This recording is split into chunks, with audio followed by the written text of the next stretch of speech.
Bom, esse evento é uma realização do SINSPREV, o Sindicato dos Trabalhadores e das Trabalhadoras da Saúde, Previdência e Assistência Social do Estado de São Paulo. Nós somos filiados ao FENASP, nossa Federação Nacional, juntamente com o Fórum Popular de Saúde de Barretos. O Fórum Popular ele vem junto, já faz alguns anos, em várias partes do Brasil tem os Fóruns Populares de Saúde, que é um movimento popular, não é uma entidade jurídica, mas que discute a saúde também junto à população, além dos mecanismos constitucionais de participação popular, como conselho, conferência. Já de alguns anos, a experiência que a gente vem fazendo em todo o Brasil são os fóruns populares de saúde, a maneira da população também discutir sem aquela questão institucional. Mas a gente também preza muito pela participação, que é uma garantia de luta do SUS, a participação da comunidade, seja nos conselhos, conferências. Então, esse é um movimento popular de saúde. E no dia de hoje, a gente aqui em Barretos, junto com o SINSPREV, da Delegacia Regional, nós estamos fazendo, até porque amanhã, dia 7 de abril, é o Dia Internacional da Saúde, e no Brasil, os movimentos sociais, sindicais, políticos, principalmente o movimento de saúde, trabalham essa data para lembrar que todo dia temos que ter uma saúde de qualidade. Nós temos um dos melhores sistemas de saúde do mundo, que é o SUS, tanto do ponto de vista de direito constitucional à população. O SUS, com certeza, é um dos mais importantes do mundo. Pode ainda não estar funcionando perfeitamente, mas hoje ele já é uma realidade, melhorou e salvou muitas vidas no Brasil. A mortalidade infantil no Brasil reduziu grandiosamente, muito pelo trabalho dos movimentos populares de saúde, no começo dos anos 70, e depois com o SUS, que atinge toda a população. Imagina se a gente não tivesse o SUS aqui no nosso país, nossa cidade, na pandemia. Já foram 700 mil mortes sem o SUS.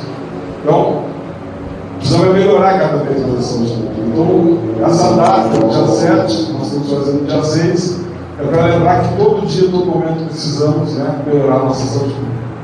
E hoje aqui a gente vai fazer um debate sobre o direito à saúde e à cidadania, e a gente está convidando, deixa eu chamar aqui para compor, não tem formalidade, a Ana, depois a Ana pode até se apresentar melhor, pode vir aqui, Ana. O Gustavo, a Ana, que é a coordenadora da Casa da Mulher Paulista, aqui em Barretos, depois ela até um pouco. O Gustavo é defensor público. Eu queria chamar aqui para compor a Rosângela também, que vai ajudar um pouco no debate, fazer uma abertura.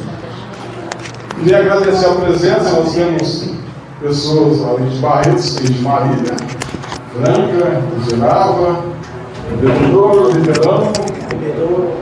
Bebedouro, além dos vários dirigentes do SINSPREV, que depois o pessoal pode até falar e se apresentar, e dos movimentos aqui da cidade.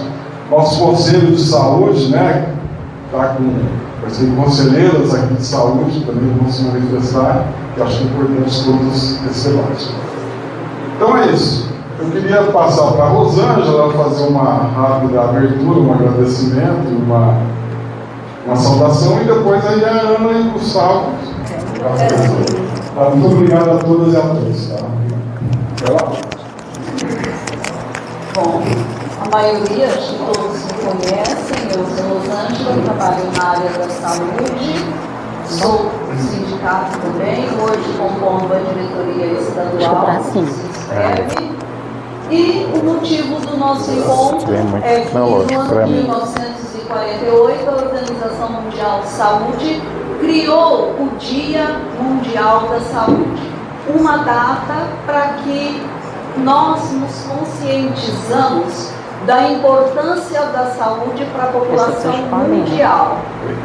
E nós trazemos esse momento dessa comemoração para nós, enquanto população do município os companheiros de Franca e de Marília também, para que a gente possa, né, refletir como está a saúde e lembrá-los de que o SUS está sendo privatizado. E o SUS é uma conquista nossa, de todos os brasileiros. É o melhor sistema de saúde do mundo, ele é modelo. Nós não podemos permitir que isso aconteça. Então é uma data para que a gente pense como está a situação do SUS, como é uma conquista nossa enquanto população, que a gente lute cada um no seu espaço para que o SUS se aprimore cada vez mais, para que a gente mantenha ele atendendo às necessidades de saúde da população. Dentro deste contexto, também falo para que a gente reflita sobre a saúde da população mundial, principalmente onde nós temos 2 guerras acontecendo, como está a saúde dessa população sofrendo com tanta violência, hospitais sendo destruídos, né? Então é um momento também de reflexão para que a gente não pense só na nossa situação, mas que a gente também pense na saúde da população mundial.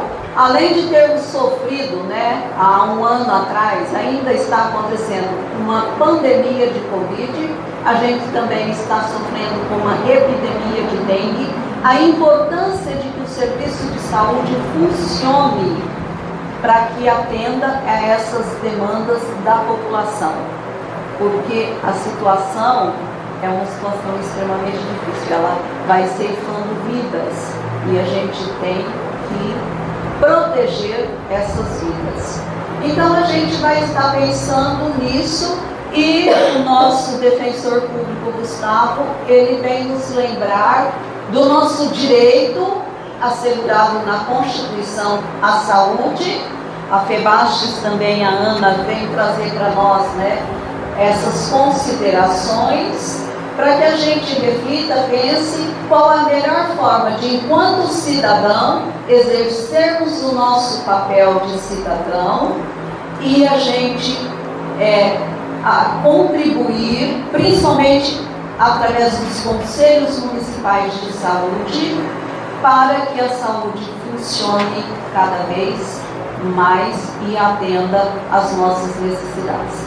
Uma boa reflexão para todos nós, muito agradecida pela presença de todos os companheiros, de todos aqueles que se dispuseram, né, nessa tarde, tirar uns minutinhos para que a gente possa, cada um com o seu conhecimento, com aquilo que ele traz, contribuir para que a gente qualifique e melhore o atendimento de saúde nas nossas cidades. Muito obrigada.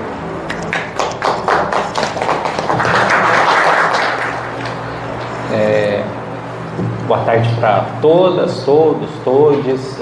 É sempre uma satisfação poder conversar, né, com a população, com os trabalhadores, sobre algo tão caro à defensoria, que é a saúde.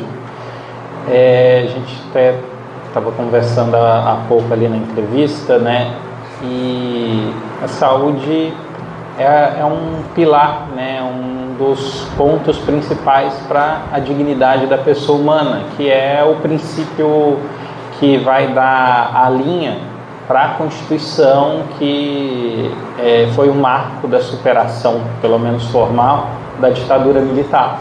A gente tem um amplo movimento por uma Constituição democrática, de certa forma vitorioso e de certa forma derrotada, mas que teve essa enorme conquista que foi o SUS.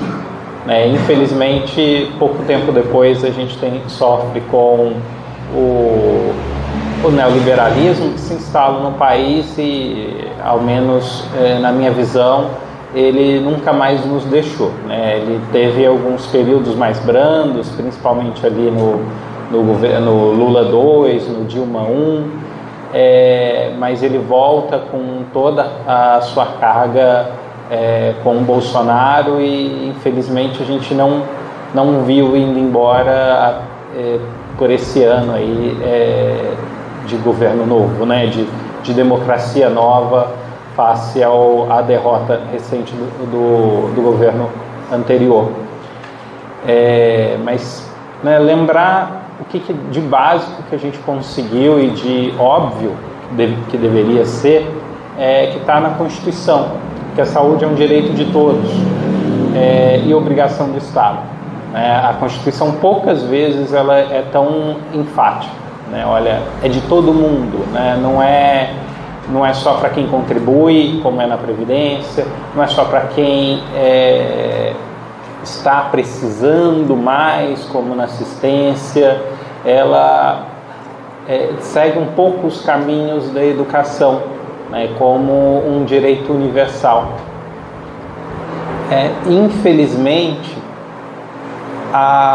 só estar escrito no papel não é suficiente, né? A gente conseguiu uma vitória enorme com o SUS, mas a gente teve essas derrotas consecutivas e cada vez mais está vendo o SUS ser sucateado, né? Primeiro com uma normalização de organizações sociais, de redes privadas sendo parte da estrutura do SUS.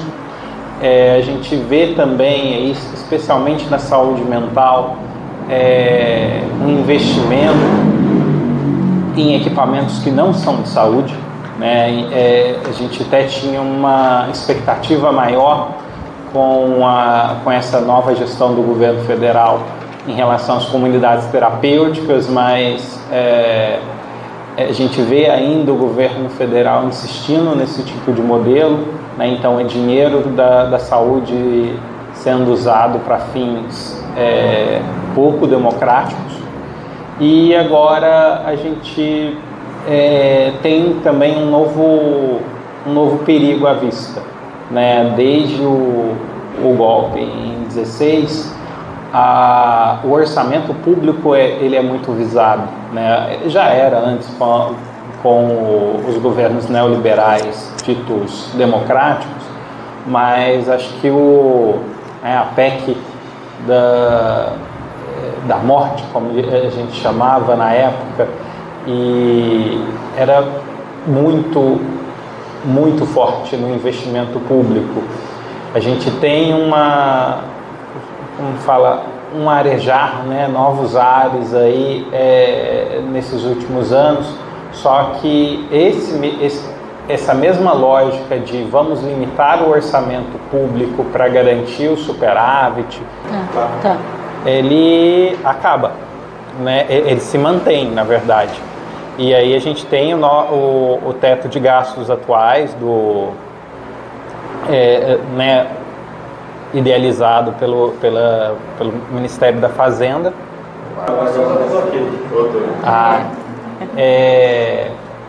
Mas a lógica de contração de gastos, de austeridade, né, que alguns chamam de austericídio, fazendo, né, um jogo de palavras com o homicídio, suicídio e austeridade, ela se mantém. E como e a gente vê agora uma meta fiscal muito difícil. Quem é aí do Serviço Público Federal está lutando hoje em dia para conseguir um mínimo de reposição salarial, e as notícias que a gente tem e as expectativas são de que os próprios pisos da educação e da saúde sejam flexibilizados, né? Isso seria uma derrota sem fim para o direito à saúde. Não existe direito sem o seu correspondente material, gente. Não dá para a gente pensar em lei, em jurisprudência, em decisão, se não tem orçamento, né? Então, a gente se especializou muito em conseguir decisões judiciais, de conseguir leis interessantes, mas falta muito um debate muito importante sobre orçamento na saúde, né, e em outros direitos sociais. E não adianta a gente ter uma ministra super técnica, super competente, super disposta a fazer um ministério decente, principalmente depois, né, de gestões tão tenebrosas como as que a gente teve durante a pandemia, se o Ministério do Planejamento e o Ministério da Fazenda estão com outro tipo de perspectiva. E essa contração fiscal, esse limite do direito à saúde, ele leva a gente a dois problemas. Um, que é também uma solução, que é a judicialização da saúde, né? As pessoas precisam de medicamentos, as pessoas precisam de tratamento. Às vezes não o que o SUS oferta, desculpe, não é o suficiente. Então é necessário judicializar.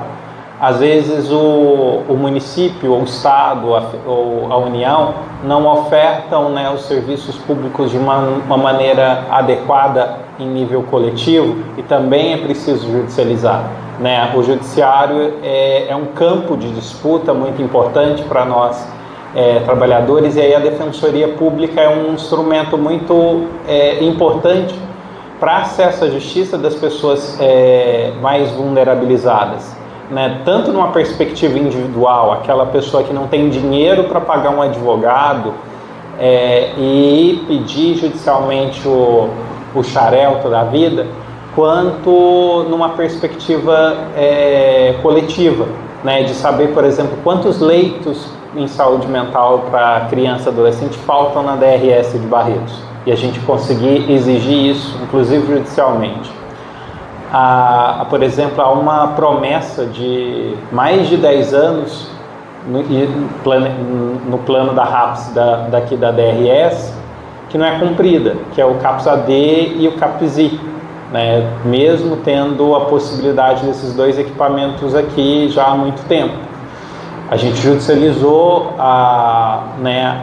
essa questão da RAPS aqui em Barretos e estamos esperando a decisão judicial, né? Eu acho que a última vez que eu vim falar no Sinsprev sobre isso, eu falei dessa decisão e até hoje a decisão não saiu, né? Não é um caminho fácil também das pedras. Mas a judicialização, ela, pelo menos nesse nível que a gente tem, ela nos gerou dois problemas. Primeiro, que é judicializado demais. E aí, quando vem processo demais e isso impacta no orçamento, você tem uma pressão para que os juízes decidam de uma maneira mais restritiva. E qual que foi o resultado dessa pressão até hoje? O resultado foi uma decisão que eu acho ela até interessante, mas que ela diz o seguinte, que para questões individuais, principalmente fornecimento de medicamento, existem 3 necessidades. Primeiro, provar que esse tratamento é aprovado pela Anvisa. Segundo, provar que a pessoa não tem condições de custeá-lo, ver que esse é um requisito já complicado frente ao previsto na Constituição, né? Que a Constituição diz que a saúde é para todos. A gente já não é universal, mas nem tanto, né? E a terceira é que, acho que essa é a mais racional e a mais interessante, é mostrar que o tratamento fornecido pelo SUS é insuficiente. Esses são os 3 requisitos que a gente tem hoje no STJ para ações individuais.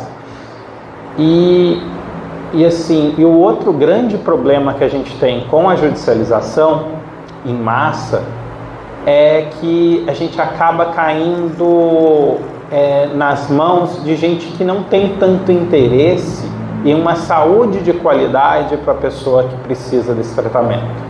Às vezes a gente tem muito interesse de farmacêuticas, de médicos, em indicar tratamentos que não são cobertos pelo SUS porque são mais caros, né? Sob uma suposta justificativa de serem melhores. Isso também é culpa do SUS, da gestão do SUS atual, porque também não consegue se adequar às necessidades de tratamento da população, mas também de uma lógica privatista e uma lógica empresarial da medicina brasileira e das farmácias, né? Você tem muita gente que tem prescrito tratamentos que são os mais caros, que são os mais interessantes, para a população em geral, quando o normal, né, já daria conta do recado, né, mas o normal não paga o congresso nas Ilhas Caimã, não paga o congresso num resort all inclusive, né, como vem alguns interesses da farmácia. Então a gente é bombardeado por todos os lados, né? E aí o discurso de que, olha, os médicos prescrevem isso porque eles não estão interessados na saúde, também é usado para fins pouco democráticos também pelos gestores do Sistema Único de Saúde, né? Para limitar o acesso à justiça. Então, me parece que o grande caminho é a gente ter um SUS cada vez mais forte, né? A gente não pode depender da judicialização individual e o mundo ideal seria que a gente não tivesse médicos, farmácias, indústrias farmacêuticas privadas. O ideal seria que a gente tivesse tudo público, com controle popular muito organizado, para ter isso de forma racional. E o segundo ponto é óbvio, né? A gente precisa de dinheiro, precisa de investimento. E um outro ponto assim, que acho que conversa muito com a questão do que a gente está levando agora, que eu queria chamar a atenção, para essa questão da saúde mental. Na saúde mental, além dessa questão do dinheiro,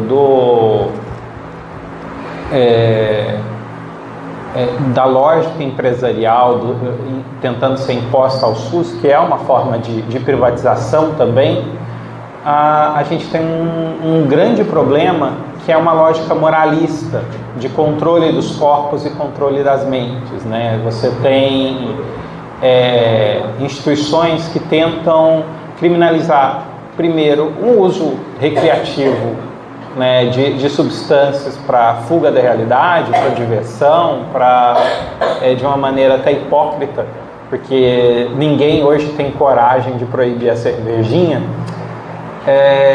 E por outro lado, você tem um fortalecimento de instituições religiosas ali que não estão só preocupadas com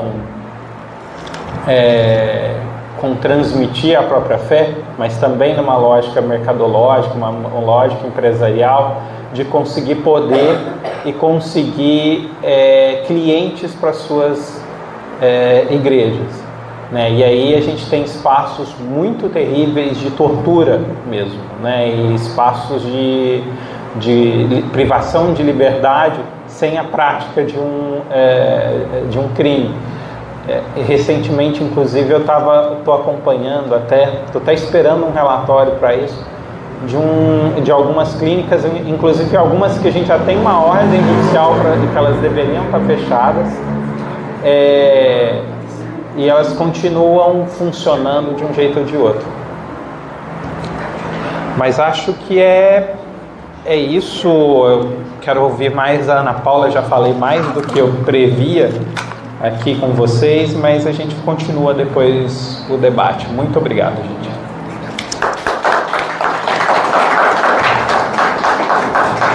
Bom, meu nome é Ana Paula Ferreira, sou pedagoga, historiadora, também servidora pública efetiva na rede municipal de Barretos.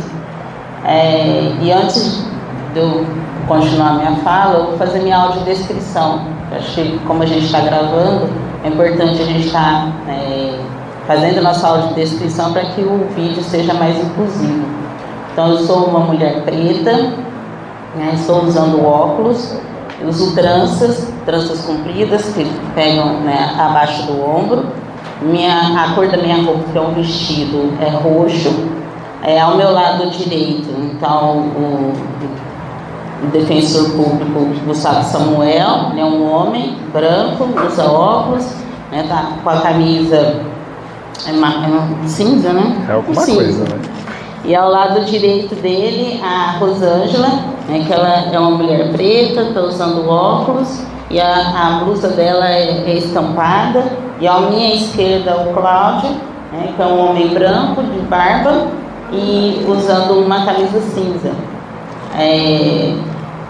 Eu sou coordenadora da Casa da Mulher, né? A Casa da Mulher ela foi inaugurada agora em dezembro de 2023, então nós temos mais ou menos 4 meses de trabalho, mas é importante porque o nosso trabalho frente à Casa da Mulher me trouxe informações que as mulheres estão fazendo a diferença em Barretos, e o trabalho das mulheres é importante, mas ao mesmo tempo a saúde da mulher, principalmente em Barretos, que no último debate que fizemos lá na OAB, então, junto comigo, né, fazendo a palestra, tinha o professor Alexandre Céspedes, e ele trouxe alguns dados sobre a saúde da mulher, a saúde em Barretos. E aí, como, né, o defensor, né, brilhantemente falou sobre a saúde em Barretos e sobre os prejuízos que a Covid-19 trouxe, a pandemia trouxe para a cidade, então as mulheres, elas lideram as internações por saúde mental em Barretos. A violência que as mulheres sofrem, de 100% das denúncias, quase 90%, mais ou menos 90% são de mulheres que sofrem violências das mais diversas. Então, desses 90%, essas mulheres, muitas sofrem por causa das violências de saúde mental. Então, 60% das pessoas que tratam no CAPS, né, no serviço que tratam da saúde mental em Barretos, 60% desse público são mulheres. E dentro dessa, se a gente pensar no universo dos lares no Brasil, 7 milhões de lares no Brasil, 90% são chefiados por mulheres. Desses 90%, 60% são chefiados por mulheres negras. Mas então a gente, o que a gente pensa em saúde? A saúde, ela vai muito além do tratar físico, né? Da gente ter uma pessoa bacana lá no serviço que não vai deixar faltar seu Lexotan, seu Rivotril, né? Que você tem dinheiro para comprar, mas que a gente não precise disso. Até esses dias ainda eu estava comentando numa das rodas de conversa que a gente fez lá na Casa da Mulher, né, a gente estava prestando atenção na quantidade de supermercados e na quantidade de farmácias que está surgindo em Barretos. Farmácia, ela está quase equiparando ao mesmo tanto de supermercados. E aí cada esquina tem quase 2, 3 farmácias. Então isso significa que a nossa população está doente. Nossa população não está saudável.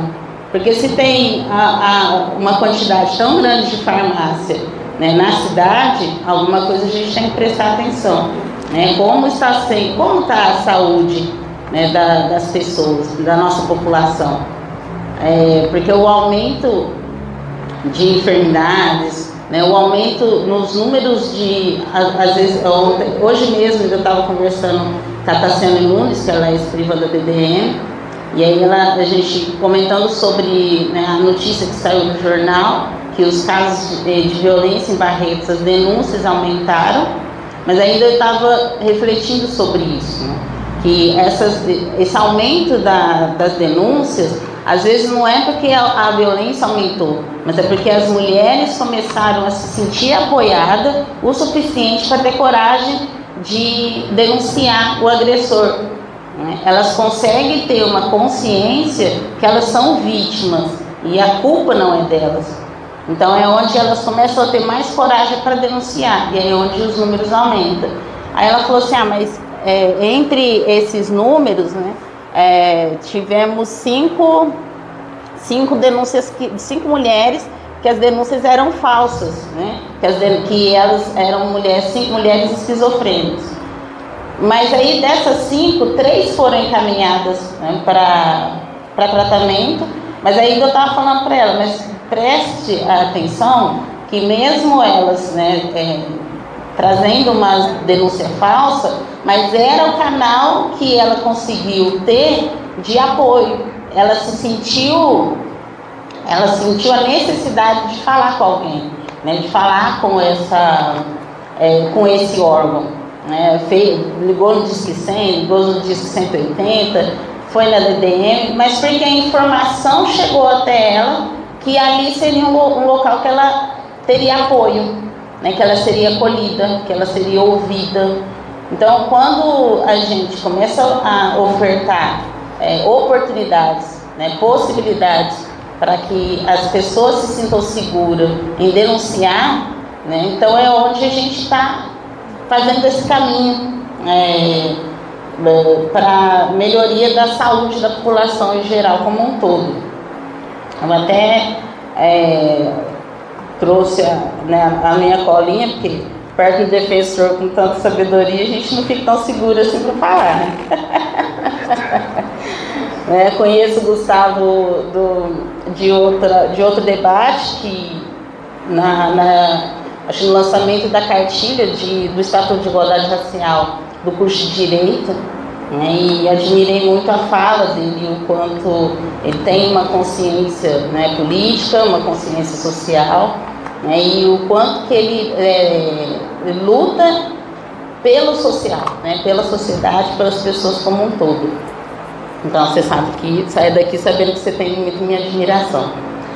E também espelho, né, para que a gente possa ser, quando nós estivermos, né, nos espaços que possibilitem políticas públicas serem efetivas, que a gente consiga realmente fazer isso. Igual até ouvi a hora que eu cheguei e falou assim, ainda bem, né, que você está num cargo, mas você está efetivando o cargo. Tem gente que só pega o cargo, senta ali e fica de boa. Não sei, já estou no cargo, não preciso te preocupar com mais nada. Mas na verdade, quando a gente se encontra nos movimentos sociais, os movimentos sociais acabam ativando isso. Eu sou uma ativista social do movimento negro em Barretos, faço parte, agora esse ano estou fazendo parte do Fórum de Saúde Pública da População Negra, né, que está sendo organizado de Ribeirão, São Paulo. Então entrei com a Casa da Mulher, fui convidada, depois puxei a Rosângela também, já está lá no grupo, né, e essa participação popular ela é importante porque nós trazemos a demanda para a gestão, para os gestores. Então a nossa participação é importantíssima na denúncia, né, do que realmente está acontecendo. Eu lembro que quando a gente fala em saúde, violência obstétrica, eu lembro que quando eu fui operar, né, sofri violência obstétrica, não obstétrica não, mas uma violência na questão na cirurgia, né, na maneira que foi realizada a cirurgia. Primeiro, né, que estatisticamente mulheres negras elas recebem menos anestesia que mulheres brancas, isso é estatístico dentro da violência obstétrica. E como eu fui fazer minha operação, recebi menos anestesia e eu acordei, era uma anestesia geral, eu acordei no meio da anestesia, no meio da cirurgia. E aí eu comecei a sentir, né, o cortar, o abrir, né, e mexer dentro. Só que aquilo não me doeu tanto como o que me doeu foi o que eu ouvi.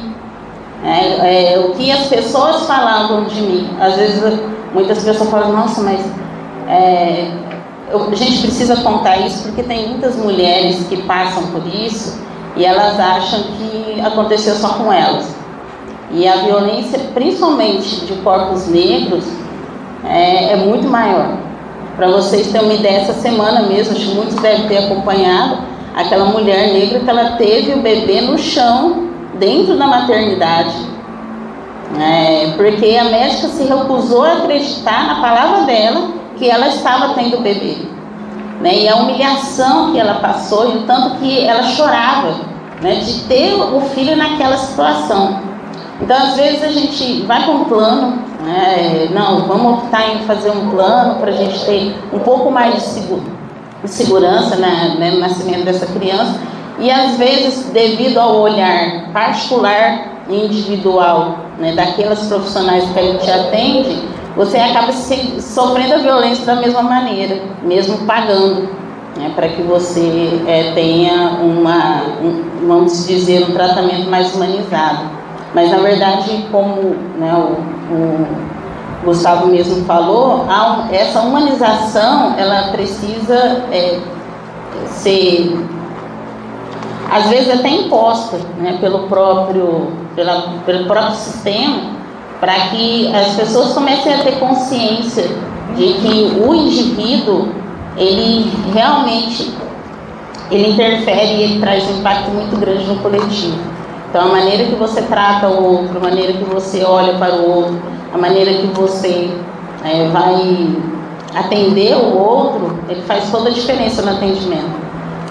E aí, como eu senti, né, além de eu estar sentindo todo o corte, e aí elas falavam coisas, né, que eu vou citar uma delas só, pra vocês terem noção do que você sentir, que elas riam e falavam assim: olha, não parece uma porta aberta? E aí elas falavam assim, não, e aí a médica ainda falou assim: olha que ainda emagreceu 5 quilos. E elas só perceberam que eu estava ouvindo, aí já ficou aterrorizado de novo, mas elas só perceberam, né, que eu estava ouvindo tudo que elas falavam, porque as lágrimas começaram a descer, começou a descer as lágrimas. E aí a enfermeira virou e falou: doutora, ela falou: dá não sei o que eu não lembro, de que é o que eu apaguei.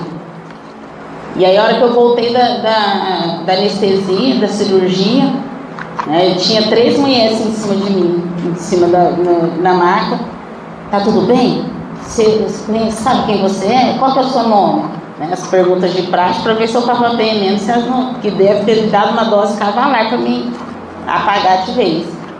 E aí ela falou assim: você lembra de alguma coisa? Aí eu olhei bem no olho dela e falei: eu lembro de tudo que aconteceu lá dentro. E aí elas saíram correndo, uma batendo na outra e sumiram. No fim das contas, na época eu não tinha noção dos meus direitos, né, e noção dos meus até deveres como pessoa de denunciar isso. E às vezes a gente acaba não denunciando porque a gente sabe, né, que a corda estoura para o lado mais fraco. E aí você não sabe o que você faz. E aí eu lembro que eu estava, até numa das últimas palestras que eu fiz, eu contei esse relato. Na hora que terminou a palestra, acho que vieram umas 5 ou 6 mulheres relatar situações parecidas com o que eu tinha sofrido. Então, a violência à mulher, a violência na saúde, a violência no atendimento público, ele não está lá na televisão, em São Paulo, em Brasília, onde a gente vê os casos na televisão. Está aqui. Eu lembro que minha tia passou mal e eu precisei de levar ela para um pronto atendimento.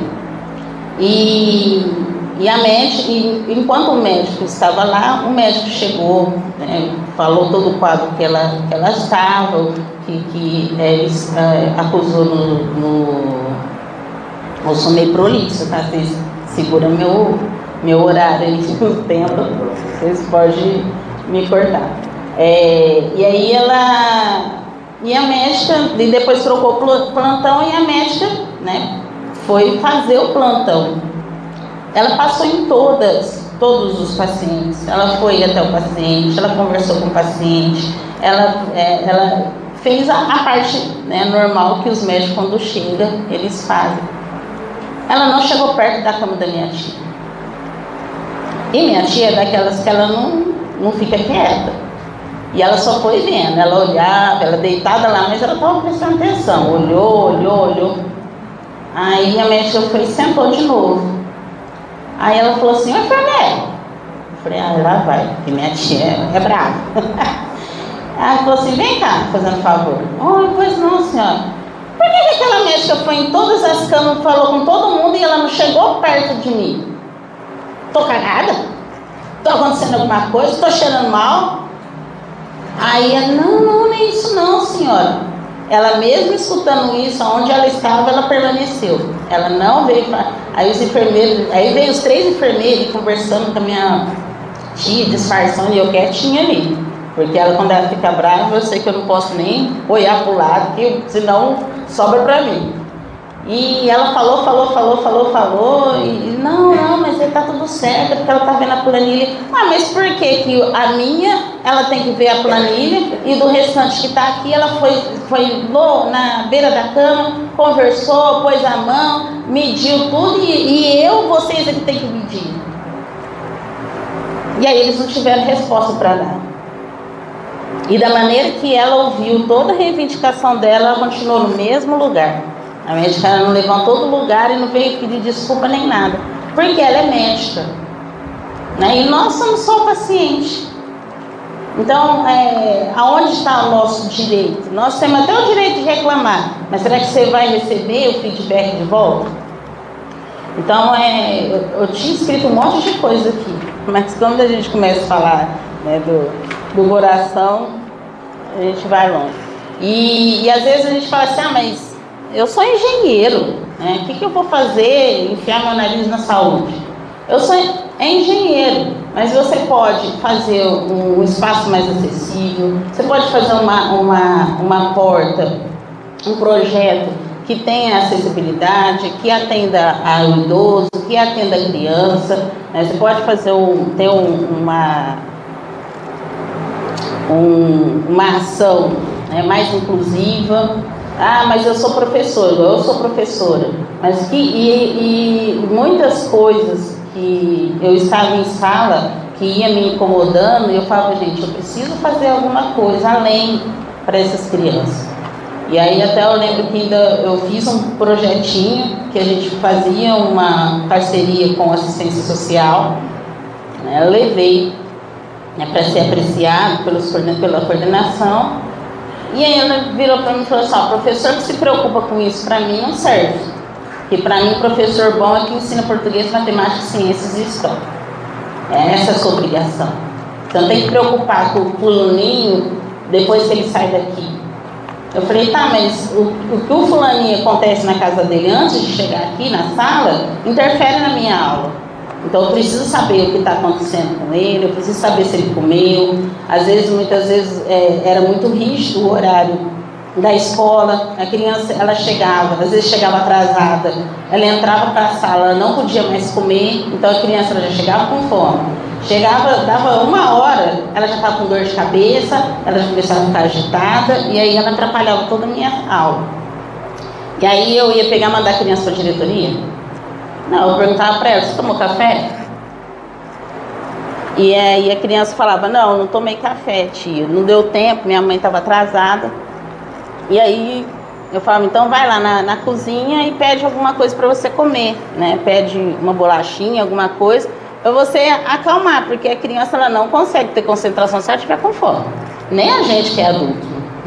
A gente não consegue ter concentração se estiver com fome. Igual a gente viu o salgado chegando, quem não comeu está até oriçado. Fala logo, para acabar logo para mim comer. Então, se o adulto é assim, imagina a criança. Então, assim, quando a gente fala em saúde, né, tudo que envolve educação, em todas as áreas que a gente tem, da assistência, né, a moradia, né, como essa criança chega na escola, como essa criança, se ela tem material, se ela não tem, se ela tem condições de ter o uniforme, se não tem, né, se a mãe ou o pai está em casa. Às vezes muitas crianças minhas, elas iam sozinhas, levantavam e iam sozinha, porque o pai e a mãe não tinham condições de nem, quer dizer, cuidar dessa criança, né, para que ela pudesse sair de casa com seu material ou com sua bolsa. Às vezes a criança chegava lá só com a bolsa, não tinha nada dentro da bolsa, então não tinha um adulto para falar para essa criança, ó, vê se o caderno está dentro da bolsa, vê se o material está ali. Então a gente, eu comecei a entender que o meu trabalho precisava ser além da sala de aula.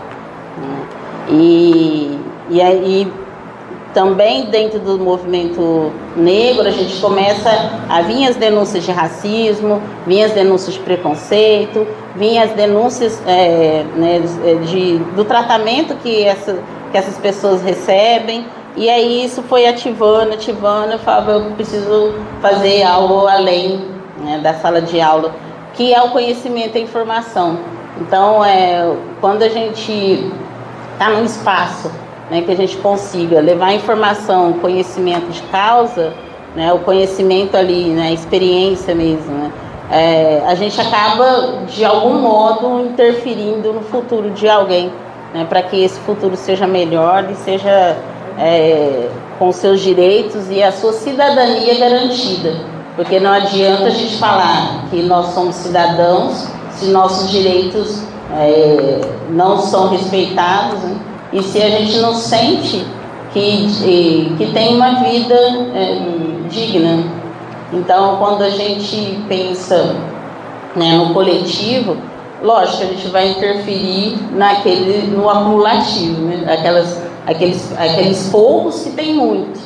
E aí você vai interferir nesse espaço para você conseguir compartilhar, né, com mais equidade, e para que os direitos também sejam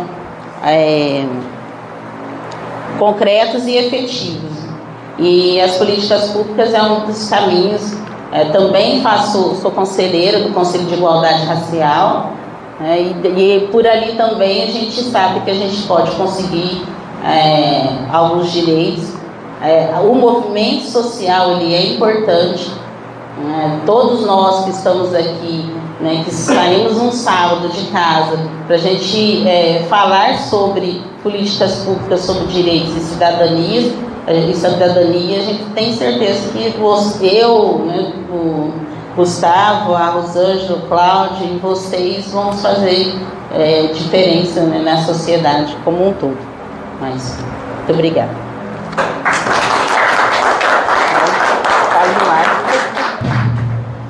Muito bom. Então, a gente vai abrir, se quiser pegar umas falas, você levanta a mão, tem mais uns 15 minutos, 20 minutos para a fala, e depois a Ana e o Gustavo. Passa para a Rosângela. Você está funcionando bem? Não. Não, ligado. Aí depois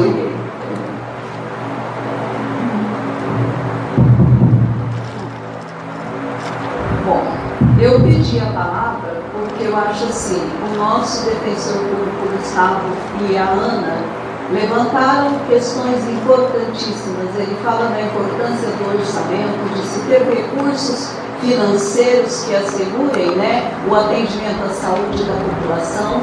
A Ana traz as questões, né, do racismo e da discriminação e tratamentos diferenciados de acordo com a população que é atendida. E eu acho muito importante a gente fazer essa observação. É preciso que a gente olhe como que essa sociedade nossa está organizada, como ela se organizou socialmente, né? Ela parte do colonialismo, ela parte do genocídio de povos nativos indígenas e a posterior marginalização dessa população que veio escravizada, que foi liberta, mas ela é marginalizada. E essas populações, elas não têm acesso a uma saúde de qualidade. Quando a gente chega no atendimento, eu pergunto para vocês, enquanto cidadão contribuinte, que contribui para que a gente tenha, através dos seus impostos, uma saúde de qualidade. Todos nós aqui pagamos por isso. E quando eu pago o plano de saúde, eu estou pagando 2 vezes a mesma coisa. Então eu pergunto para vocês, como é que a gente pode mudar essa situação? A Ana lembra bem, a mulher negra, quando a gente faz o recorte étnico-racial, o número de consultas de pré-natal no atendimento da atenção básica, são as que têm o menor número de consultas de pré-natal. São preconizadas em torno de 9 consultas durante toda a gestação. Essas mulheres fazem 3 ou 4 consultas e não têm mais atendimento. Porque elas não querem? Não, elas não têm acesso. É o racismo institucional que impede essa mulher de ter um atendimento total e um acompanhamento durante toda a gestação. Se recebem menos analgesia durante o parto. Porque a gente tem um mito de que a pessoa negra, ela tem uma maior tolerância à dor. É mito, gente, dor é subjetiva. Para um ela pode ser intensa, para o outro moderada, o outro nem justamente não ter dor, né? Então é preciso tem que existir mais. Olhe também essa questão. Ela passa pela qualidade do atendimento, ela passa pela qualidade da atenção e de uma atenção à saúde mais humanizada.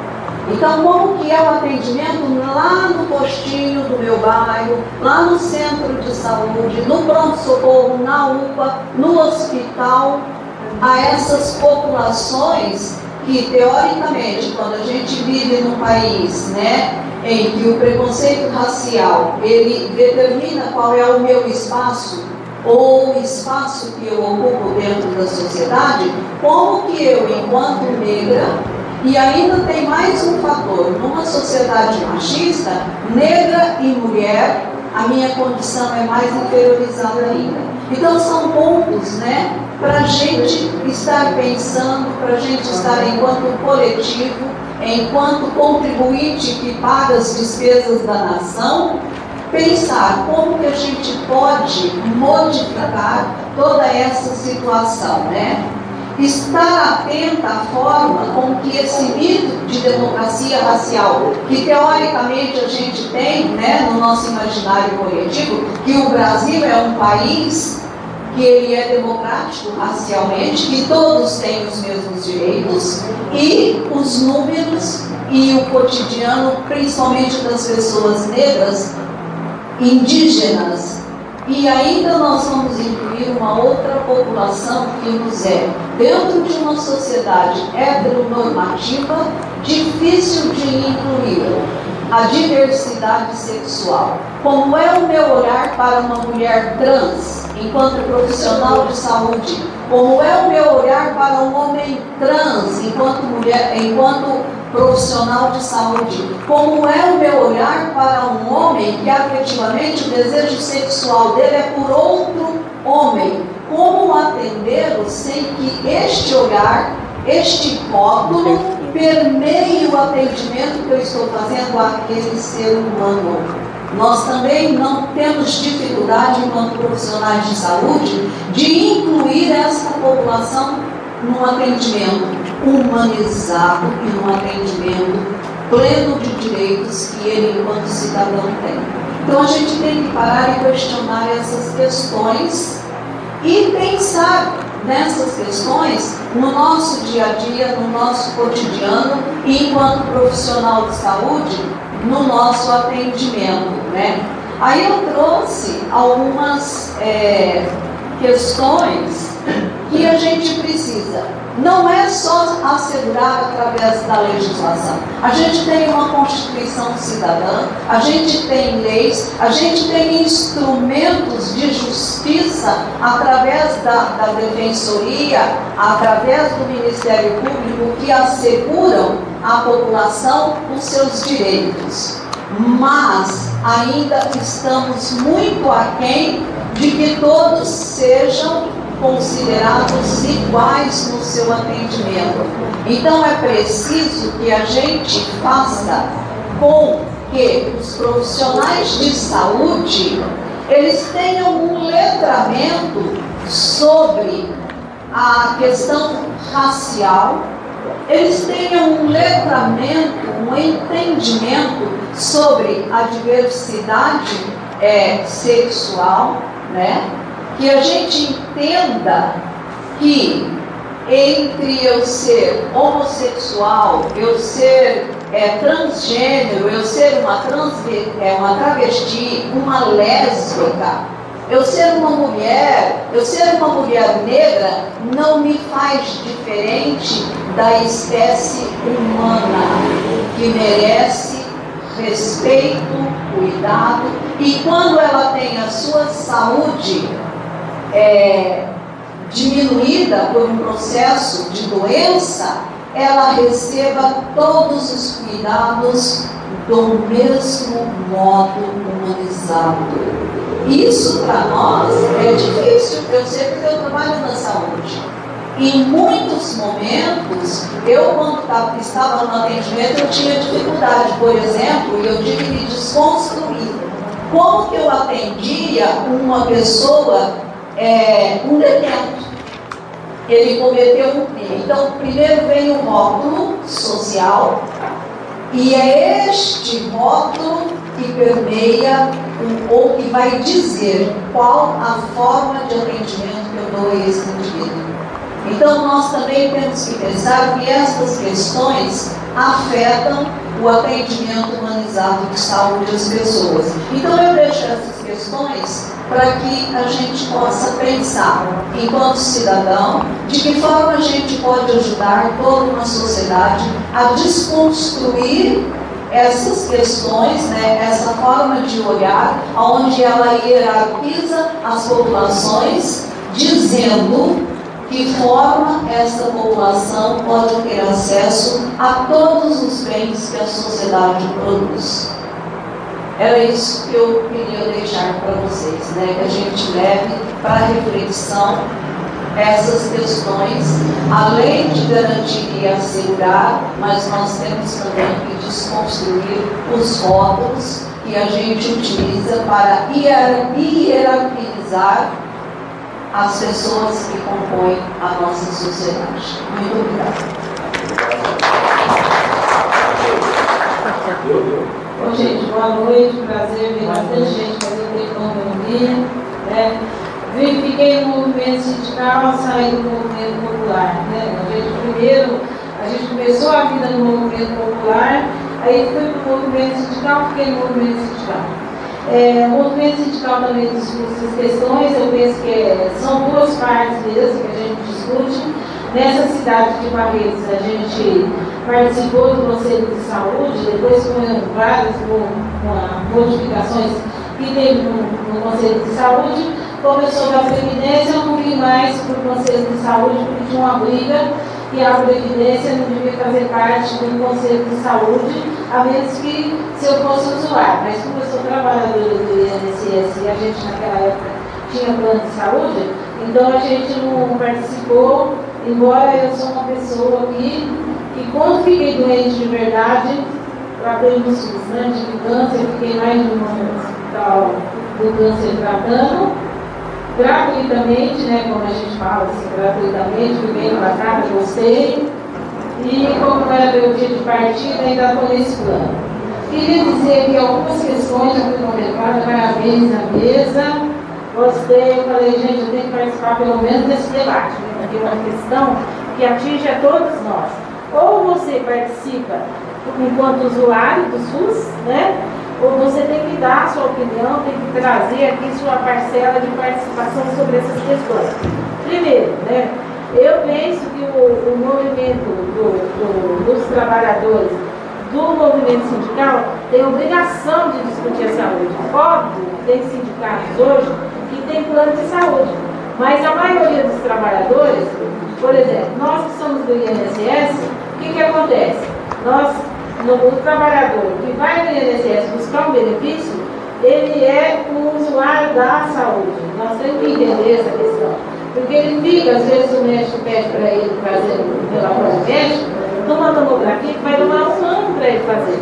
Então essas questões, nós temos que discutir essas questões. E ser complacente com a causa do trabalhador que vai nos nossos locais de trabalho.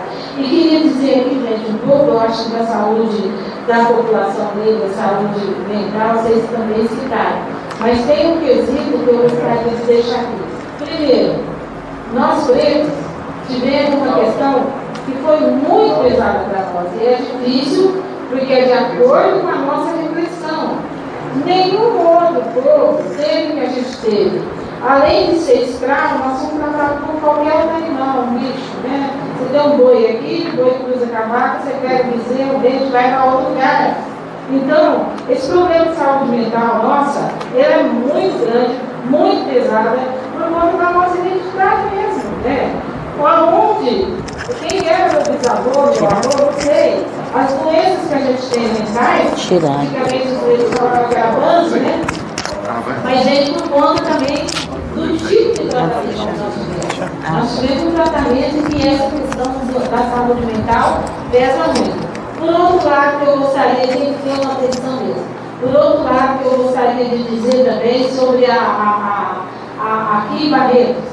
Gente, aquele remédio, sabe aquele remédio mínimo que a população precisa para tomar para a pressão? Esses dias não tinha no posto. Aquela outra, que você disse, esqueci o nome do remédio, ficou mais de um mês. No posto não tinha.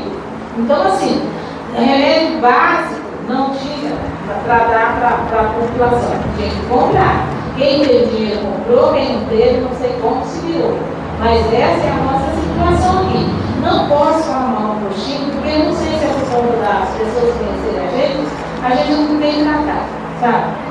Eu tomei todas as minhas vacinas, fui lá, eu só não consumo no postinho. Mas assim, eu quero que vocês entendam assim. A gente não está contra a saúde de Barretos em si, mas o promotor aqui disse uma coisa que é corretíssima, né? A especulação da saúde no quesito de terceirização é muito grande e no quesito venda mesmo de produtos, né, que a gente precisa aí para ter nossa sobrevida. Então, nesse ponto de vista, eu repito aqui, parabéns pessoal, eu acho que a luta é essa mesmo. Penso que todos, quem está no movimento sindical, tem que colocar em pauta a saúde, sim, né? Seja porque tem trabalhador da saúde, seja porque tem pessoas, né, que alguém vai tratar, né, os seus filiados ou não, vão tratar da saúde, né? A maioria de nós, a saúde ela é pública, a maioria de nós. E para finalizar mesmo de fato, queria dizer que ontem a gente completou lá em Ribeirão, foi muito engraçado, porque a gente colocou aqui, vocês viram no panfletinho, tem uma parte que fala das reivindicações dos trabalhadores. Por quê? O trabalhador da saúde também come. E se o trabalhador come, a gente tem que dizer para a população, além do bom atendimento, além de muita coisa que falta na saúde, essa terceirização horrorosa que só pega dinheiro e depois na hora de dar um atendimento bom não dá para a população, os trabalhadores da saúde também precisam ser bem remunerados para ter um trabalho de excelência para o nosso país que a gente merece. Obrigada. Eu sou esposo da dona Gilmar. Eu gostei muito do debate de vocês, isso é muito importante. Só que nós estamos esquecendo uma coisa, eu posso dizer. Professor, Gustavo. Sobre todos vocês, nós estamos esquecendo de uma coisa. Nós temos que ter alguém relembrar o pessoal que é conselheiro. E ele, quando se candidata, ele pega uma responsabilidade e não é brincadeira. Né? Quer dizer, cada entidade tem um conselheiro e dois, vou chamar de 2 vezes. Caramba, nunca dá fora, não tem ninguém. Não tem ninguém que cuida dessa gente, não tem ninguém que faz uma reunião, e chama esse pessoal e mostra para eles que a coisa não é brincadeira, e que eu saiba, eles respondem por essa entidade e que eles podem ser inclinados em qualquer momento. Eu queria dizer isso, vamos ver se a gente entra no acordo. Outra coisa, eu vejo muita discussão pelo grupo, dando farpada um no outro, eu acho que está errado. Nós temos aonde fazer reunião. Sim. E temos que sentar e discutir. Só que não aparece ninguém para isso. Né? Então, certo. E o senhor, a senhora falou também, é toda a verdade. Só que esquece que o outro também sofre preconceito. E muito. Eu já sofri, morrendo de dentro, o médico falava para mim, primeiro antes de sair da firma para ir ao médico, eu escutei os últimos, eu era preguiçoso. Quando eu cheguei no médico, ele falou que não ia dar atestado não, porque ele não estava dando atestado para vagabundo, nem me atendeu. Eu, com jeitinho, falei com a atendente, na frente da recepção, ela me arrumou um outro médico e me internou. Eu estava com uma dengue de hemorrágica. Quer dizer, não é só lembrar de um e de outro, é preciso lembrar de todos. Todos nós somos humanos, tanto os médicos, enfermeiros, nós, pacientes. Então eu esperaria assim, gente, vamos, se é para ser conselheiro, vamos agir como conformidade. Obrigado a todos, desculpe alguma coisa, com licença.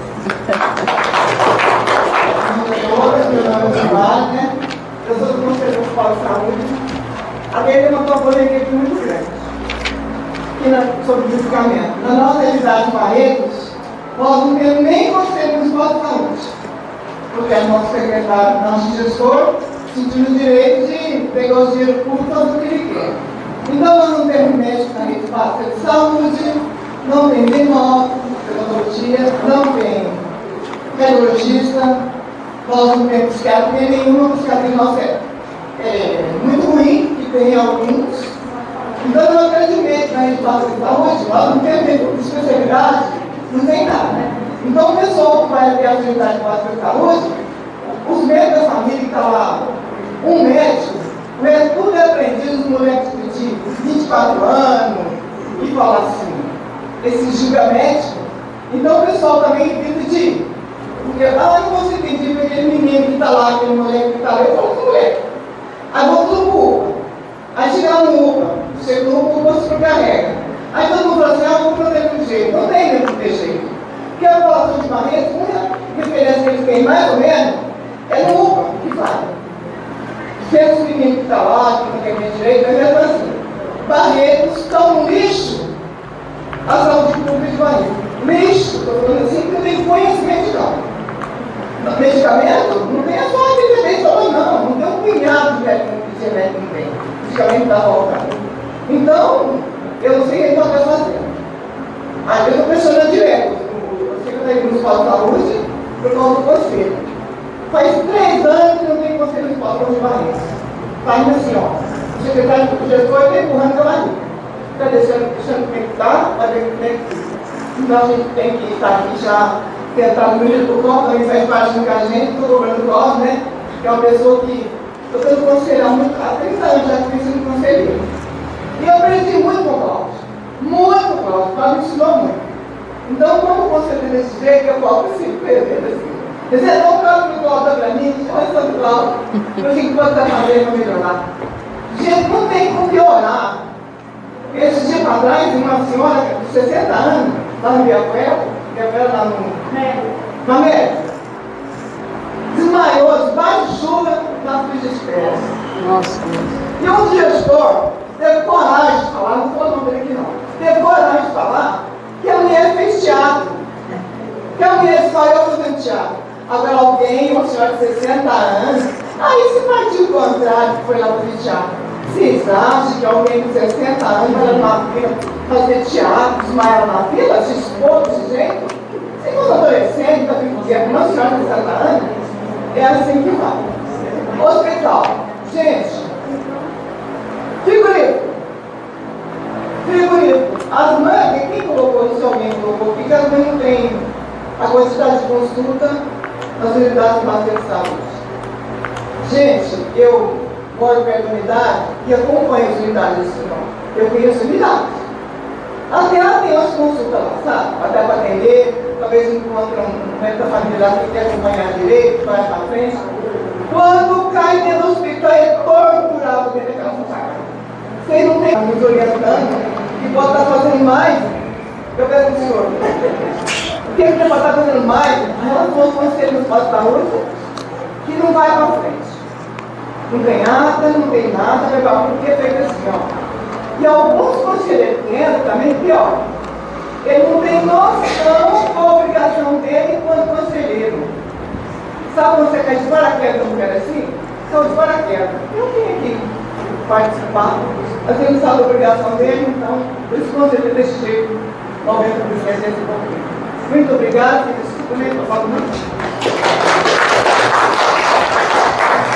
Pessoal, boa noite. Sou José Luiz, estou do CISPREV, estou no Conselho Municipal de Saúde e as lutas por aí vão. A Deise lembrou aqui que começamos com o Conselho de Saúde. Eu volto a fita, nós começamos muito antes. O asfalto da Vila Pimenta, o esgoto, a caixa d'água do Poção, a gente teve tudo uma participação ativa no dia a dia. Né? Tivemos na greve do Rural de 84, né, que a gente estava tudo no meio, a gente encontrou justo naquela época e continuamos a luta que já existia com um grupo de jovens que começou dentro da igreja e tal. Mas, falando em direito, e aí eu resgato um pouco essa história. E aí, gente, eu trabalhei com a ambulância, a Dina não está mais aí, mas num período que a gente internava a mulher, que mulher, psiquiatria era mais em Nova Granada, e tinha outros lugares que recebiam, Rio Preto, Ribeirão e tal, mas era mais Nova Granada. Por que mulher? O cara saía, chegava a hora que queria, chegava em casa e ia para o médico e falava: olha, eu acordei com a mulher com a faca no meu pescoço. Não me matou porque eu era mais forte e segurei e tal. Saía com uma guia. Se ela já tivesse uma passagem pela psiquiatria, já saía com uma guia e olha lá com a ambulância e às vezes até um reforço policial para acompanhar essa paciente. Que era chamado 13 da Polícia Militar. Ó, tem um 13 para acompanhar ele. Os caras iam, 1, 2 e tal. Né? Às vezes era internado dentro da cidade, às vezes era fora. Eu estou lembrando isso porque não é qualquer coisa. Não é qualquer coisa. Nós todos sofremos com a saúde, mas a mulher eu acho que sofre muito mais. E naquela época ela não tinha os apoios, né? Onde ela podia denunciar. Às vezes ela até sozinha na cidade, tinha família do marido e tal. Mas essa é uma questão, né? Que a gente se levar para um lado era até bom, porque a gente ganhava dinheiro, era diária, saía fora da cidade, a gente tinha um ganho e tal. Mas não é isso que estava em jogo. O que estava em jogo é que a gente via que o número de mulheres internadas era muito mais. Né? E assim, períodos de final de ano, período de festa do peão, aí eu digo para todos, né, para homem e mulher, não quero ficar em casa, não é atrapalhar que eu vou receber, ou eu quero infestar esse, vai me atrapalhar, tal, eu interno. Né? Era fácil isso. Esse acesso era fácil. Né? Então eu estou dizendo porque o sofrimento ele não é de agora, né? Talvez ele venha aperfeiçoando, talvez a gente vai criando mais voz para denunciar. E aí, nos nossos dias de hoje, a Zilmara falou aqui, o Walter e tal, nós temos uma precariedade no atendimento. Para vocês terem uma ideia, a colega tem pega um remédio controlado lá de ação judicial, internação judicial, e aí 2 meses que não tem. Vou lá, não tem, não veio, não tem. Ela foi parar na UTI, simplesmente. Foi parar na UTI. Porque ela dependia daquele remédio todos os dias. Depende, né? Depende. Ela foi para lá com um monte de remédio na barriga e tal, conseguiu recuperar e aí provoca os coágulos. Aí, onde esses coágulos vão parar é outra questão, pode matar. Então, assim, se a gente tem medicação de transplante, que é diário, que é semanal, mensal, e não tem, você tem uma medicação de pressão que não tem, como se a pressão viesse, né, por acaso, né, não fosse um dia a dia, não. Então a gente tem os acompanhamentos muito limitados. E eu digo mais, quando é doenças raras, o médico já olha para a tua cara e avalia que você não tem condição de conseguir o atendimento, não te encaminha para frente. Para ali. Né? Para no, se é o sorrisal, para no sorrisal. Então, gente, a gente tem que resgatar tudo isso no dia a dia, porque isso é muito sério. Né? Essa questão dos estagiários, como é que chama o médico residente? O médico residente, segundo as formalidades, ele não precisa ser acompanhado mesmo. Isso subentende que ele é um médico formado que pode. Só que ele não tem a experiência de um mais traquejado. Ele se limita, às vezes não consegue ler uma radiografia, às vezes não consegue fazer uma leitura do exame de sangue ou qualquer coisa, e aí ele para por ali. Só para vocês terem uma ideia, eu levei a minha filha, né, já que estamos envolvendo a família, vamos falar também. Eu levei minha filha no retorno médico, ela fez uma cirurgia grande, teve um acidente, em Catanduva. E aí passa com o residente com acompanhamento, residente não, com aluno com acompanhamento dos titulares lá. E aí o menino, ela pegou, ele fez lá uma receita e tal, ela falou assim, doutor, o senhor não vai me dar um laudo? Ele falou, laudo para quê? Moleque. Laudo para quê? Ela falou, para o INSS, que é nos dias da perícia e tal. Ele falou, o seu problema com o INSS é outra coisa. O hospital não resolve. Aí eu fui lá, falei com o rapaz, falei, o que está vendo? Mudou, o menino não está dando laudo, o INSS trabalha com laudo. Né? E aí o outro falou, não, eu reclamei, ele falou, não, já estou fazendo aqui e tal, e depois deve ter dado a dúvida do cara lá. Mas eu digo assim, essa virilhada, eles vêm e eles querem puxar para si e não dão conta. Ele não passa para frente, entendeu? Esse é o nosso problema hoje. E médicos, prefeituras, hospitais, Estado, Federal, têm admitido essa meninada porque trabalham pela metade ou menos que o médico mais experiente. Né? Então, para eles fica muito mais barato. Para vocês terem uma ideia, eu trabalhei, né, um período na festa do peão, e aí a menina fez questão de exibir, falou assim, eu peguei meu certificado lá, como é que chama? CRM. CRM hoje. Peguei hoje, aí encaixaram no portão. Aí tudo bem. Aí chegou um peão com a cabeça cortada, e ia com sutura, e ela não sabia fazer sutura. Não sabia. Duas colegas que eram de centro cirúrgico que estavam lá, eu falei, doutora, ela temia. Doutora, calma, a gente faz isso. E as meninas fizeram a sutura. Então vocês imaginem de mãos que a gente acaba estando. Não por ser jovens, não é isso, por serem inexperientes.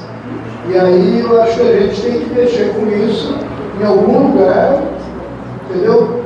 Senão só vai piorando as coisas. Acho que é isso.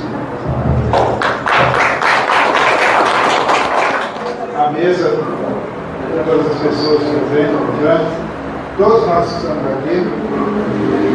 E a gente vai ouvindo, né, sobre o que vai passando aqui, então a gente vê o seguinte, é a lógica do sistema.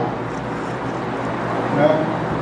Nós vivemos num sistema que é capitalista, neoliberal, que não pensa no ser humano como ser humano, pensa no ser humano como coisa, como objeto. Não é o ser humano ser uma pessoa, uma coisa, a coisificação do sujeito. E aí vai passando essas coisas, tudo que a gente vai ver aqui. Ó. Médico que não sabe fazer, médico que atende de qualquer jeito, paciente atende de qualquer jeito, tudo assim. Por quê? Porque somos atendidos como coisa. Dentro do sistema capitalista nós somos números. Então veja, aí vem o calabouço fiscal, que ele vai tirar o dinheiro da saúde, da educação, de tudo que é coisa, de tudo que é obra pública, investimento, pelo simples motivo do quê? De manter o superávit fiscal.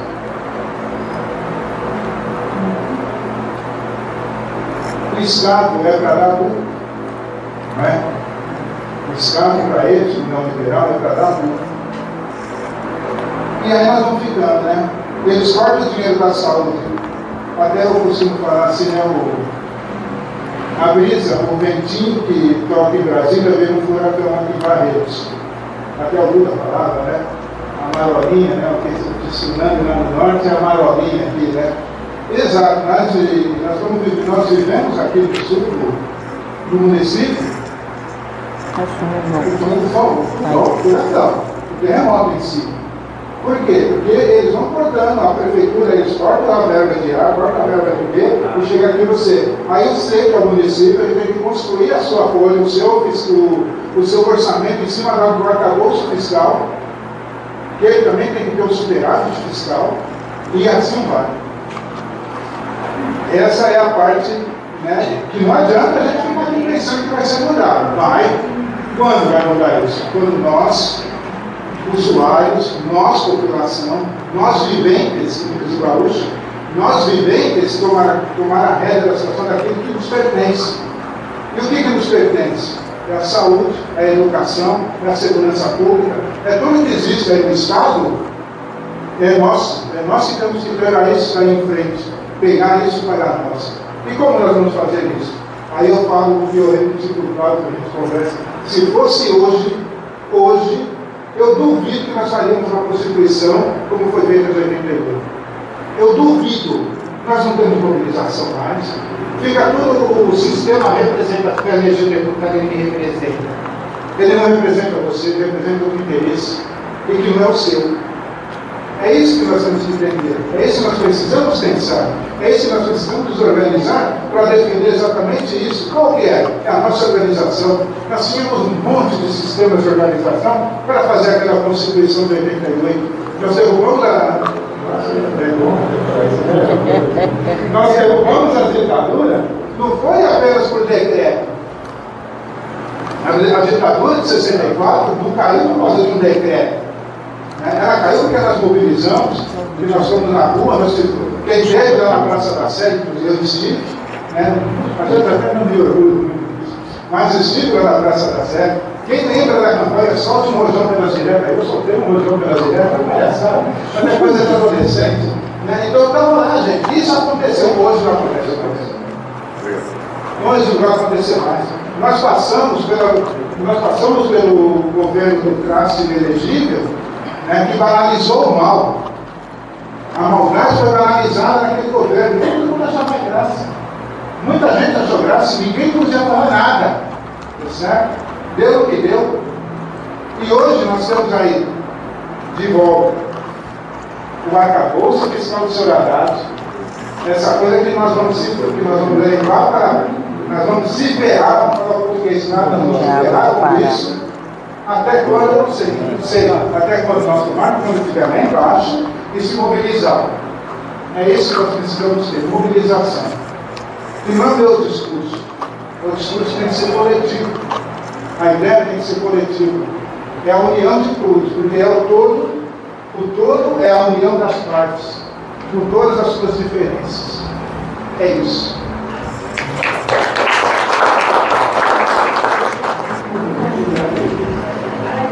Então, pessoal, quero parabenizar essa mesa, deu uma tremenda lição para todos nós aqui.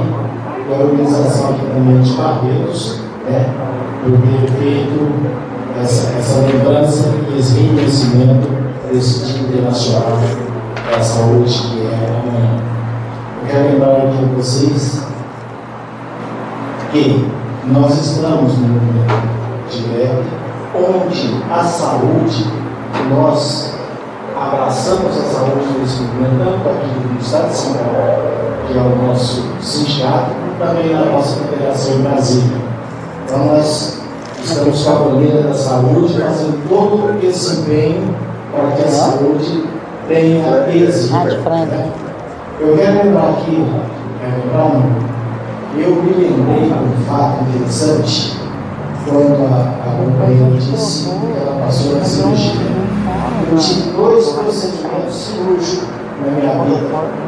E um deles foi o primeiro que fez uma cirurgia de hérnia. Foi no período que foi feito isso. Eu creio que por fazer uma coisa mais barata, economia, a bendita anestesia foi em pouca dose. Ela foi em pouca dose e o pessoal não estava buscando. Eu comecei a gemer de dor, estava doendo. Eles para saber se eu estava com dor mesmo, ele levou lá no meu pé. Socou uma agulha. E socou uma agulha no meu pé. Então, veja bem como é que é as coisas, né? Então, isso foi quando ela relatou o fato dela, eu lembrei desse fato, eu não vou deixar de estar passando por isso. Então, gente, nós somos muito discriminados no tratamento com relação quando nós somos da cor que somos. Então, nós temos esses problemas também para enfrentar diante de todos os problemas que nós temos na vida. Eu não vou me alongar muito, eu sou o último a falar, parece que não tem nenhum inscrito, né? Então, de certa forma, eu mais uma vez parabenizar vocês e parabenizar também todos os que compareceram aqui e tenham uma boa noite a vocês todos. Gente, boa noite. Só a gente como jornalista, aqui o Aquino José também, a gente percebe hoje, atuando na imprensa, há uns anos atrás, agora com o surgimento das redes sociais, o pessoal procurava a gente para reclamar fatos que ocorreram aí na falta do remédio, do postinho, da consulta. O pessoal procurava a gente para fazer relatos e denunciar isso. Com as redes sociais, o pessoal acha que publica lá na rede social, a senhora caiu no postinho, lá desmaiou, né? E o gestor lá, a senhora relatou, publica na rede social para resolver o problema, né? E não procura mais os órgãos oficiais de imprensa para fazer relatos. Eu já acompanhei casos da Casa de negligência de médico que com atendimento em parte, na época a gente denunciou, o médico foi afastado da Santa Casa. Então, a imprensa tem muito poder. O doutor está aqui, o defensor, casos como esse, vai na polícia, registra ocorrência, denuncia o médico, denuncia, não pode ficar calado também, esperando o conselho, ninguém vai adivinhar que aconteceu um problema. Então, a imprensa está aí. Então, essa é a minha opinião aí para acrescentar, viu, Paulo? Maravilha, né? Bom, pessoal, em primeiro lugar, boa noite. Meu nome é Felipe, eu sou o diretor do CISPREV também, sou o diretor da Delegacia Regional de Marília. Queria pedir desculpa a vocês, por isso que queria pedir desculpa a vocês por ter chegado tarde. Mas nós chegamos aqui um pouco antes das 4, como nós ouvimos, nós saímos para comer alguma coisa, não sabia que nós íamos ter uma recepção aqui. E depois o Renzi nos colocou para fazer um tour sobre Barretos, que a gente não achava mais a Rua 4. Foi lá na Eu sou administrador do Ministério da Saúde, 38 anos trabalhando no Ministério da Saúde. E eu ouvi aqui, eu ouvi muito bem de todos aqui que falaram, de todos que se pronunciaram antes de mim, que Marília não fica nada a dever da saúde que tem aqui em Barretos. Também é falta de medicamento, é falta de médico, é falta de atendente, é um descaso com a população. Então eu acredito que tem muito trabalho também para o Ministério Público quando eu estava na ativa, porque encaminhei muita gente para lá, para reclamar, para reivindicar os seus direitos, né? Então eu quero agradecer a presença e dizer que Marília está presente aqui através do convite do Dólar. Eu agradeço muito por ter ouvido muito daqui e aprendido bastante aqui em Barretos, tá bom, gente? Uma boa noite a todos e vamos terminar muito bem. sou do Participório, tem uma ONG que fala sobre essa questão, tentando sobreviver para essa questão. Isso ouvimos de relatos aí da Comunidade de Saúde, e realmente tudo isso que foi falado é verdade, né? E a gente, porque às vezes, é revoltado porque a gente não vê saída, né? Quando eu estava fazendo curso de serviço social, eu aprendi sobre as leis, a professora falava que ia resolvendo as coisas, então para resolver, vai puxar por dar ganhada, e não tem mais eu vejo isso, sabe? A gente batalha, a gente vai atrás, por exemplo, nessa reunião aqui, não tem um vereador, não tem um gestor, junto uma reunião também lá no Assise, não teve uma presença do vereador. O gestor tinha gestores da cidade, pessoas da saúde da cidade. Eu também faço parte do Conselho da Saúde, e eu entendo as imagens, é muito importante, porque é um órgão que a gente pode ali buscar o nosso direito, mas não está funcionando. Eu já fiz parte do Conselho de Promoção Social do Mar, eu fiz parte do COMIR, do Conselho Municipal da Igualdade Racial, mas meu sonho é fazer parte da saúde, que é o único que não recebe. Os conselhos que trabalha na prefeitura, eles têm uma na verdade. Eu achava isso comum. Mas na saúde não tem, né? Eles não quiseram. Está recebendo também, não. Mas não é isso que eu estou vendo agora, né? Quando eu fazia parte antes da Covid, ele funcionava. Eu recebia a pauta da reunião em casa, né? Eu sabia que ia ser resolvido. Quando cada entidade ia receber, depois do Covid, não consegue fazer nada, viu? E até antes, a Maria falou que agora o pai, tá? E a Maria falou que vai 3 anos, quando você parou de andar. Aí eu falo assim, nós estamos aqui tentando mudar o SUS, né? Mas cadê os nossos representantes para fazer isso mudar? Por onde nós vamos começar? Só com reuniões, reclamando, nós vamos começar a intimar a presença dessas pessoas aqui também. Então, eu gostaria de depois ouvir qual seria a opinião do próximo governo. Porque às vezes nós temos uma saída, porque eu só não canso, porque enquanto vida eu tiver, né, e eu poder, hoje eu participei de um projeto do Paulo Gustavo, e hoje eu faço palestra em todas as escolas, faço palestra em lugares que me chamam, porque eu quero divulgar o que o Ministério da Saúde divulga. Né? Se você está com uma criança, uma Covid, uma gripe espanhola, uma criança sabe, se não está numa doença do dedo, não sabe por quê. Falta propagar, falta falar, falta informação. E hoje, por isso, fazer esse projeto nas escolas, também está sendo um prazer muito grande poder levar para os jovens estudantes, né? E de lá aí as pessoas possam programar cada vez mais. E quem sabe um dia a gente consiga, né, fortalecer a nossa mão. Porque não está assim fácil, não temos política pública, não temos ajuda municipal, estadual, federal, nós só tentando caminhar. Mas, acho que então. Obrigado. Essa até foi a imprensa, Gustavo, Barretos, eu já falei isso com você. Eu estou esperando oficializar, publicar, que a gente está voltando, vamos continuar com você. Barretos está descumprindo a Constituição brasileira, que há mais de 4 anos não tem conferência municipal de saúde. Verdade. Isso é denúncia, a gente já foi até para Israel. É a primeira medida que eu vou pedir, além de outras, quando oficializar de volta o conselho, como o Azilmar, você colocou, de volta, não está tendo. Hoje, essa semana, eu conversei com Israel, sai essa semana um decreto, publicando, quando é muito grave. Vamos ter eleições para o prefeito, né? Prefeita, e nós vamos ter cobragem, quando falar com o de saúde. Não é possível, não é admissível o Barretos ficar mais de 4 anos sem conferência municipal de saúde.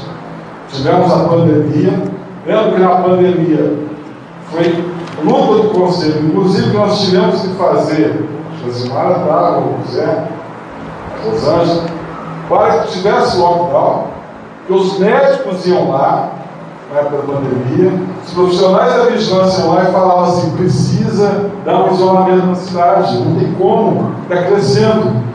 E era muita resistência por parte da prefeitura, por parte da Secretaria Municipal. Até que, por fim, teve várias intervenções, acho que até do Ministério Público, da Defensoria, e teve que tomar medidas mais drásticas e Barretos. mas não tem conferência, e nós precisamos. Eu acho que é um ano eleitoral, acho que o Fórum Popular de Saúde, nós vamos ter que chamar os candidatos, independente de qual ideologia aí, e exigir que se faça cumprir os SUS e Barrantes. Em 2022, eu pedi um relatório de gestão da pandemia de 2020. O que falaram? Falaram desse jeito, assim, a resposta oficial. Está lá registrado, que eu pedi para registrar no CIOPS, que é o sistema. Não tem como ter dados. Eu não acreditei. Você lembra, Cristiano? Você lembra, certo? Não tem dados. A pandemia não deixou ter dados. Não é possível. Eu trabalho na saúde, não sou, né? Trabalho mais em área de administração de gestão, mas qualquer cidadão sabe que tem que ter dados. O estudo é um dos melhores planejamentos. Então, eu já quero deixar aqui que nós vamos conversando, né? Conselho e conferência, além da nossa. Eu até estava procurando aqui, que eu achei, porque eu fiz parte da sessão sobre o plano diretor da cidade. E aí, até anotei os números, né, de cada pasta que vinha de previsão de orçamento. E para a saúde em Barretos, era 226.564.387,24. Então não é pouco dinheiro. O orçamento total é de 873 milhões. A educação ficaria com 24,61%, a cultura com 0,93%, o total de 8.097 reais, 8 milhões, bom, agora não sei. Mas fundo social 90.620, fundo da criança 25 milhões, Câmara 13 milhões, Instituto de Previdência 109 mil. Então, assim, a gente, que agora eu ouvindo todas as falas de todo mundo, eu me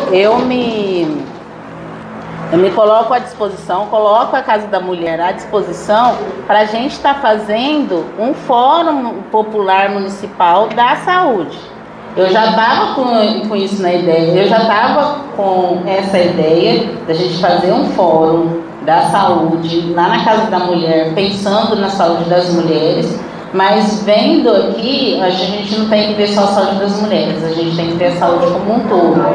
Então fico à disposição da gente usar o espaço da Casa da Mulher para a gente fazer esse fórum, né? E aí a gente sentar e organizar esse fórum para que a gente consiga levar demandas, porque até o Gustavo também ele falou, né, da necessidade da gente fazer esse levantamento desses casos, né, e a gente ver quais os tipos de violência dentro da saúde, e aí dentro desse fórum, a gente, como hoje aqui, que já tornou um evento regional, né, não é só de Barretos, porque tem representantes de Marília, tem representantes de Franca.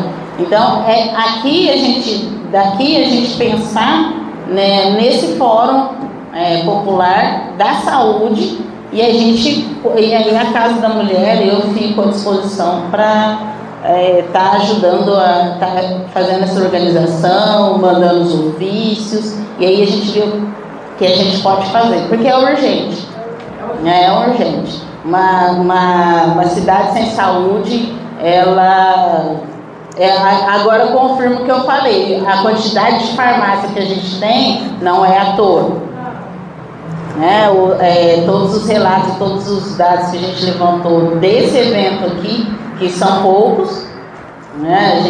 E a gente pensar, né, numa amostra para a cidade, junto com um documento, porque como eu estou fazendo parte do fórum da estadual da saúde da população negra, eu fiz um levantamento, mas via WhatsApp mesmo, chamei algumas pessoas que foram na Casa da Mulher, e a fala é a mesma.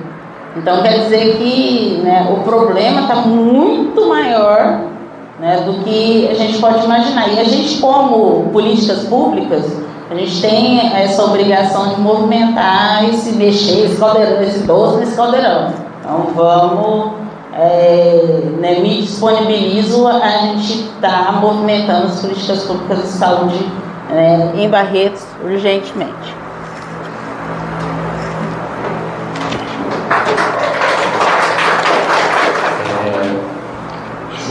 Assim, muito valiosas as palavras, né, que a gente ouviu de todos vocês, de todas vocês aqui. E uma coisa que a gente aprende no direito é que são duas coisas que a gente aprende, né? A primeira é que a gente tem que dar muita concretude aos nossos problemas, né? Então, a gente vai sempre ouvir, eu não consegui o atendimento em tal lugar, depois a gente escuta alguém falando, o médico me tratou mal, tudo mais, e às vezes isso fica perdido, né? Uma ideia como que a Ana apontou aqui é muito valiosa, porque a gente tem que ter espaços de sistematização dos nossos problemas, né? Senão a gente fica muito vulnerável ao discurso da administração, porque a administração, a gestão, por mais que talvez não entregue os produtos que a gente espera, que não entregue os serviços que a gente espera, ela tem uma burocracia para funcionar. Até mesmo a corrupção ela é organizada, né? Inclusive, de vez em quando tem aquelas ações do Ministério Público, da polícia para prisão, você tem registro, você tem aquela, né, ficaram conhecidos aqueles deputados lá com seus apelidos, num arquivo em cada um era indicado o que recebia, porque mesmo para fazer o errado, se é para fazer bem feito, tem que ser feito de forma organizada. Então, a minha sugestão é que quem vive esses problemas, igual o Valmir levantou, o Cláudio levantou, se organize. A gente precisa ter associações de bairro, a gente precisa ter os sindicatos, né? Acho que a Vera, a primeira pessoa que falou aqui, o sindicato aqui tem o plano de saúde, mas, gente, absolutamente todo mundo está vinculado ao SUS. Absolutamente todo mundo. Se você é atropelado na rua, você vai ser atendido pelo SUS, né? Então, se você tem água tratada, essa coisa, tem algo do SUS ali, né? Tem situações de prevenção, etc. A pandemia nos mostrou isso. Então, isso é um problema de todo mundo, mas a gente, enquanto acesso à justiça, principalmente nessa parte coletiva, tem muita dificuldade em contrariar os dados que a administração produz. Ela vai dizer, atendi 100 mil pessoas. Né? Às vezes ela não vai dizer que atendeu 100 mil pessoas gastando o dobro do que deveria. Né? Às vezes ela não vai dizer para você que ela gastou 100 mil pessoas atendendo um problema que não era prioritário. Né? Ou às vezes que atendeu 100 mil pessoas violentando 80 mil. E alguns desses dados não surgem para a gente. Né? A gente vive numa dinâmica muito de provocar o judiciário, mas também a gente precisa ser provocado. E algumas vezes a gente, né, caça confusão, né? Vem aqui, conversa com vocês, vai estabelecendo pontes com as redes, com os movimentos sociais, mas sem vocês estarem organizados, a gente tem muito limite do que pode fazer na defensoria. Por exemplo, essa questão da violência obstétrica, ou da violência e de raça, com essa questão da anestesia. Gente, pensa comigo, isso num processo judicial. A Ana indo num processo judicial falar, olha, eu escutei que me disseram aquilo. Eu, se fosse o advogado da outra parte, eu tenho aqui 1 milhão de coisas para colocar contra a Ana. A primeira coisa que eu vou falar para ela foi, uma pessoa que estava drogada, que ela estava, né, sob efeito de substâncias ali ilícitas, numa situação de tensão, ela imaginou tudo aquilo, ela sonhou. Para provar isso, se você está sozinho com os médicos ali, né, como é que se provou os vários abusos sexuais em hospitais, essas coisas? Com a força do coletivo. Olha, a Ana sofreu isso, ela deu o testemunho dela, alguém vai lembrar disso também. Outra pessoa vai falar, nossa, eu também vi isso. Outra pessoa que nem tinha se tocado que isso é uma violência, também vai lembrar isso. Só que ela tem que ter esses espaços comunitários para poder dialogar, né? E esse talvez seja o grande trunfo, né, desse sistema perverso que a gente vive hoje. As pessoas não conversam mais, né? Às vezes as redes sociais elas emulam um pouco isso, mas ainda é fraco. A gente precisa retomar esse senso de comunidade e se fortalecer e virar, olha, não, isso aqui não é um problema meu, é um problema nosso, e se organizar, e aí cobrar as respostas, né? E de vez em quando virar para a defensoria, por exemplo, o Ministério Público, olha, a gente precisa que você faça isso. Às vezes a gente não consegue fazer, às vezes a gente precisa de outros dados, às vezes a gente não tem tempo também, né? Por exemplo, eu estou doido para mexer num vespeiro chamado bullying nas escolas. Eu virei para mim e falei, quieto, facho, você não dá conta, porque eu tenho uma série de outros PAs abertos lá na defensoria, todos coletivos, todos urgentes, para resolver. Só ontem eu fiquei 4 horas em reunião sobre um caso que envolvia saúde mental, esses serviços municipalizados, precisava trocar a pessoa de lugar, não fazia ideia de como resolver. Então, a gente também tem uma sobrecarga de trabalho, a defensoria também é sucateada em determinados pontos, né? Ela deveria ter surgido em 88, aqui em São Paulo surgiu em 2004, e até hoje a gente não está em todas as comarcas, e como a Constituição manda, e sinceramente eu não vejo isso acontecendo num futuro tão próximo. Mas com o apoio de vocês, com a organização de vocês, a defensoria também fica mais forte, a defensoria também tem condições de enfrentar esses problemas de maneira mais adequada. Então, eu sei que aqui no meu bairro, o posto de saúde não tem esse medicamento, né? Se vocês se organizam e colocam, olha, esses medicamentos que faltam, essas pessoas que estão sendo atingidas por isso, a gente consegue pensar isso coletivamente. Não consigo pensar coletivamente, procura a nossa triagem, né? Às vezes não dá para fazer isso, mas se todo mundo estiver nos provocando, a gente vai ter que correr atrás para resolver o problema também, porque senão a gente não dá conta de atender 100 pessoas, quando poderia fazer uma ação coletiva só. Então, assim, é um mundo difícil, é um mundo cada vez mais perverso, mas tem a gente, não falo só enquanto defensoria, mas a gente como esse coletivo aqui que vai se formando para resistir. Certo? Muito obrigado. Eu vou pedir para a Rosângela dar o fechamento, eu só queria deixar para a Ana uma camiseta do CISPREV das mulheres, coletivo de mulheres do CISPREV, tem mais aqui, eu vou deixar aqui, pessoal. Quem ainda não pegou, né? Não sei se vai dar para todo mundo, mas pode pegar depois aqui, tá? Obrigada. Você encerra, Rosângela. Faz o fechamento. Agradecer a presença de todos, eu acho que esse encontro foi extremamente rico. A gente pôde, né, compartilhar vivências e experiências e se fortalecer através desses diálogos e ver a importância que é a gente trabalhar, como traz o Gustavo, de forma coletiva para a resolução dos problemas, não só da saúde, mas em todas as áreas e instituições que compõem a nossa sociedade. Então, o meu muito obrigado. E vou lembrar mais uma questão para o Fórum de Saúde, viu, gente? A nossa pirâmide populacional está invertendo. Nós precisamos pensar de forma coletiva como nós vamos cuidar dos nossos idosos.